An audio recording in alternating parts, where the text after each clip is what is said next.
Thank you very much, Mr. President. Dear colleagues, I will give my closing remarks and start off with giving some answers to your questions, and thank you very much for your interventions.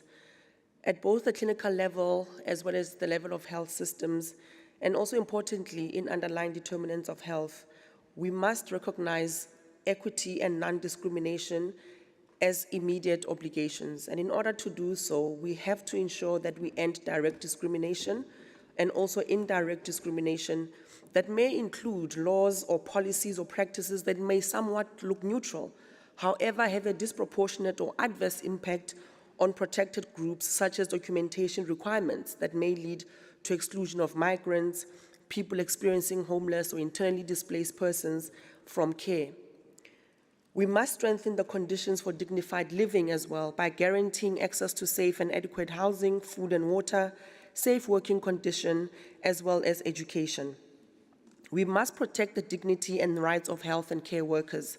They are the ones who actually translate policy and human rights into tangible, dignified care, which means that they must participate in policy making and they must have human rights included and actually examined as part of their medical education and training.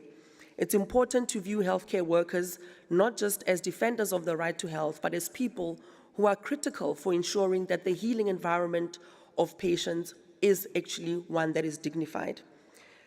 Some member states, for my report, which is 6 pages of good practices, so I urge you to please have a look at those pages, have given examples of how they are exercising rights of people with disabilities, how at regional level, up to 14 countries are doing community-based mechanisms, and how some others have reported a reduction in stigma and discrimination through professional standardization and complaint mechanisms.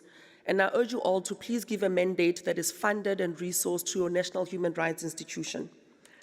Mr. President, as this is my last and final closing remarks as the UN Special Rapporteur on the Right to Health, I want to state very clearly that I stand with all oppressed people everywhere in the world who are exploited, who are humiliated, who are brutalized, who are colonized.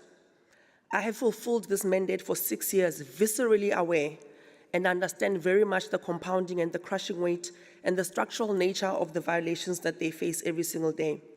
An end to all forms of violence, and specifically imperialist violence, must remain the ultimate goal. The generations that come after us and those that we are losing every single day to carelessness demand our ability to acknowledge our own blind spots as we sit in these rooms. And so we must expand our concern and our capacity to care about oppression and exploitation of other people. And it's only through a love ethic that makes this expansion possible. I remain in deep, unwavering solidarity with all of you. And I want to particularly thank my family who have allowed me and carved time to allow me to do this work with diligence and conscientiousness for 6 years. And I want to acknowledge also the human rights officers who have supported this mandate, the JPOs and the interns, and every single stakeholder and interlocutor who have given parts of their time and effort. This mandate of the right to health is especially stronger because of your work. Dear colleagues and distinguished representatives, delegates, civil society, and stakeholders, it is through your cooperation that we are here today, a place where the right to health is and must be central to diplomacy, to the peace and security agenda of the United Nations and the human rights agenda as we move forward. It is the everyday actions, the decisions, in the everyday mundane. It is in those moments that dignity is promoted and protected. And I also want to wish my successor well in her tenure, or his tenure, and I wish that they will have continued cooperation from you in this room to ensure that everyone throughout the world can realize the right to health. Audre Lorde said that when you live on the edge of any structure, you have to know that survival is not theoretical. And for many of us, survival is not theoretical. And once you live on that level of survival as a daily reality, you learn that you have to critique the particulars of life all the time, because any moment, anything can mean the end. And in the face of fierce personal targeted attacks, incitement of violence against me, escalating into domestic spaces as professional harassment and intimidation, both in real life and in online spaces, I stand here today with very few answers to the grand scale of human suffering. I bear witness, navigating life as a mandate holder on a very personal terms.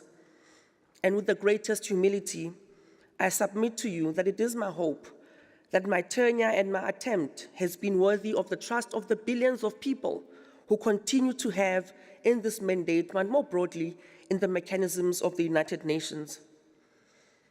I hope that when we meet again in the future, I will not be writing about a pandemic or a genocide or violations of international human rights, but instead, that we would have collectively carved a love ethic that centers dignity for this Council and its UN agencies. I walked in here 6 years ago, an ordinary Black woman, a medical doctor, a child who survived a brutal apartheid regime from a rural town of Phuthaditjhaba in QwaQwa, South Africa. I leave this podium in a few seconds. It is time to make my way home, in the margins where I belong and where I shall remain, delirious with possibility and with my dignity intact. It's not much, but everything that I have had, I have carved and I have resisted. I put it all in these 6 years. And I hope through my tenure, the margins have become centered even by an inch. And although I cannot tell you when, I cannot tell you how, but the people of the world win. They win against exclusion, against intimidation, against racism and sexism. They win against ableism and poverty and scarcity, criminalization and stigmatization. Dignity will always win. This present moment right now, though fleeting, it is the only tangible moment I carry forward with me after 6 years of service. This has been an honor of a lifetime. Mr. President, distinguished representatives and delegates, for the very last time, thank you very much. Ke a leboha.